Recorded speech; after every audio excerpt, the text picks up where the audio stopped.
are we ziplining through futuristic metallic tunnels to? Hunt me, somebody hunt me! Don't hunt them to completion. Well, I vote no voting, no debate. It's not a democracy. It's a Rick public. You're in or you're out.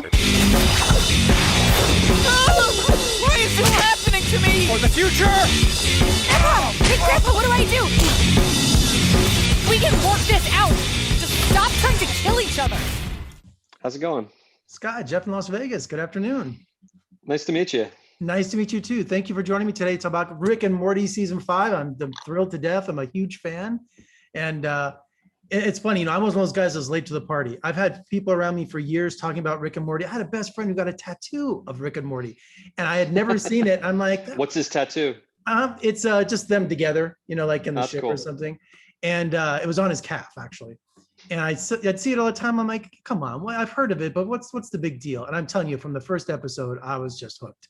The humor, the knowledge, and the smartness behind it, everything. It was just fantastic. So, with season 5 well underway, Scott, with so many episodes coming, 70 plus, what's the mood around the office? I mean, is there excitement about it, or what's the mood?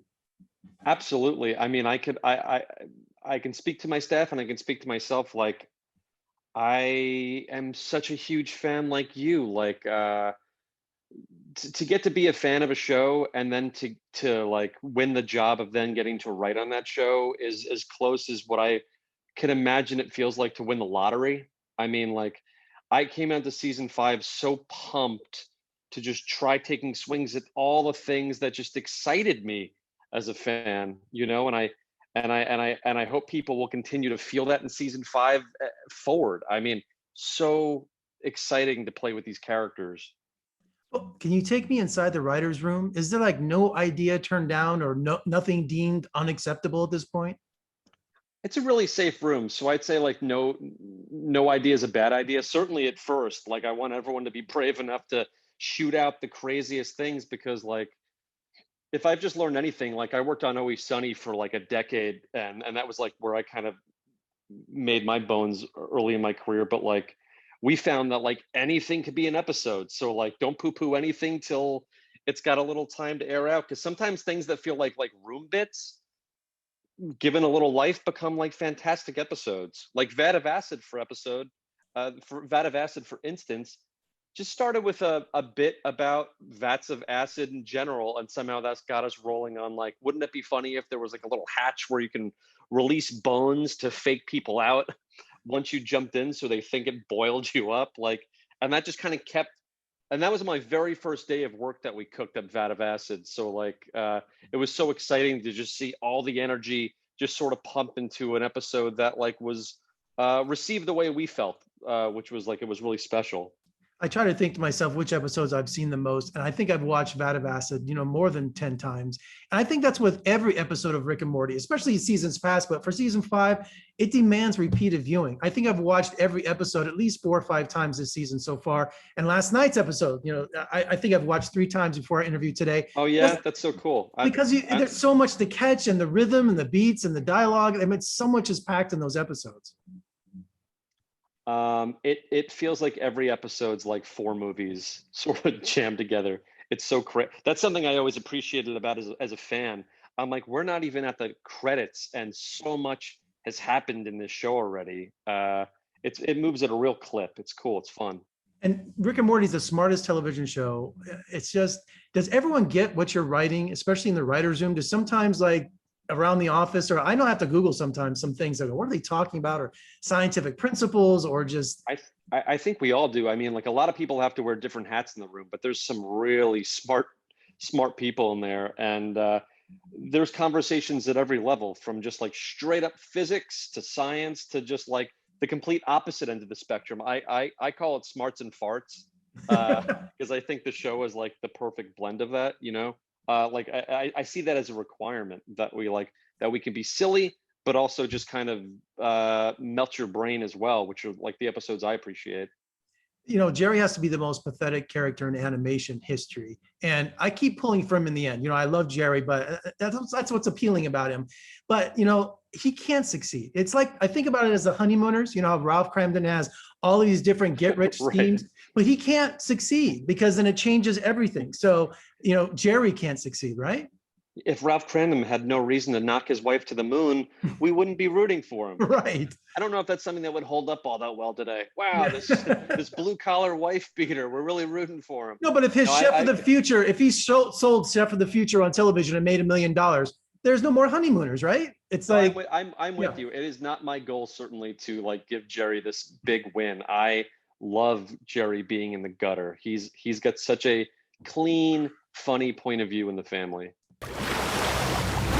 Richard, you have desecrated the sacred treaty betwixt land and sea. Now face the wrath of your once and eternal foe, Mr. Nimbus. Sorry? Who is that? My nemesis. What? My f***ing nemesis, okay? Okay, but what was his name again? I am Mr. Nimbus. He's gonna say that a lot.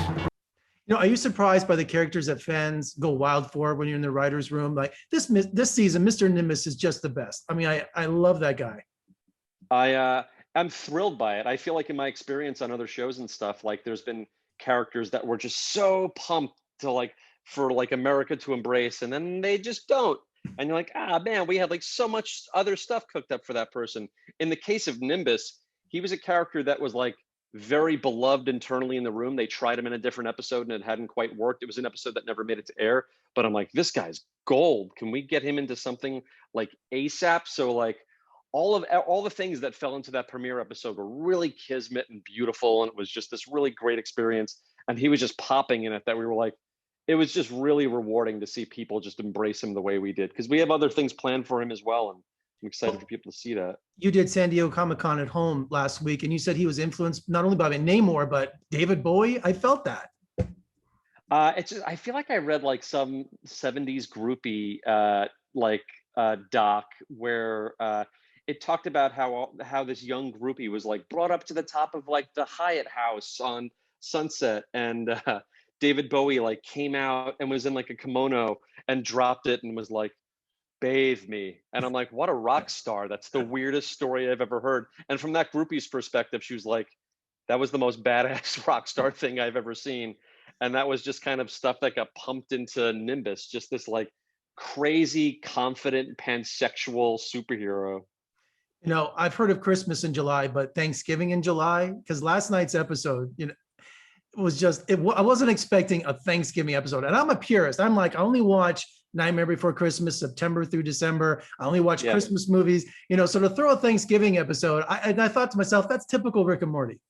We thought it was a fun surprise. Yeah, like this show doesn't normally line up with real holidays, but we do enjoy doing a good holiday episode. And that was just an idea that got floated and embraced so quickly, that setting up the backstory that Rick becomes a turkey to get pardoned every year as like a get out of jail free card was just like too good a simple, pure idea to pass down.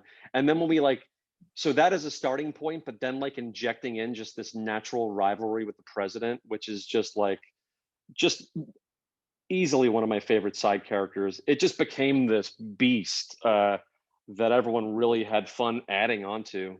And anytime to get Keith David back as the president is the best. He's the awesome, isn't he? And Timothy Oliphant, I heard that right away. I'm like, no way. One of my it was really cool. I know that was a fun thing that kind of that really like completed that episode, finding that journey for the soldiers who were, just being good, loyal soldiers, but end up getting really screwed up along the way. It was fun taking him from where we met him to the tag in that one. Well, we're wrapping up here, and I thought I'd save this for last. We got to talk about Rick Dependence Spray. I know the fan backlash on that. And first of all, thank you for using Las Vegas as a native. I'm so proud to see that our city made it into a Rick and Morty episode. I've got family there, so I've been there a zillion times. Absolutely, and fan reaction was Swifty, if I can use that. What was the mood around the office after that, and the kind of the backlash with that, because it was really over the top. That was kind of outrageous. I think that one will live to see the day, because I just think it's funny. I think people are being unfair on it. I was surprised. I knew we were taking a swing at a crazier episode that was going for a completely different wavelength. I didn't expect it. I didn't expect it. I don't know. I didn't expect it. But we just keep forging ahead. I will say that I'm not going to let it get in the way of us continuing to take swings. because I don't think our fans would want that, you know. It'll be forgotten. As you know, people will get over it, because I don't think there ever is a time where Rick and Morty's not controversial or someone's upset about something. I mean, that comes with the territory, you know, it really does. And if you're going to offend people or kind of, challenge them, I think that's great. I really do.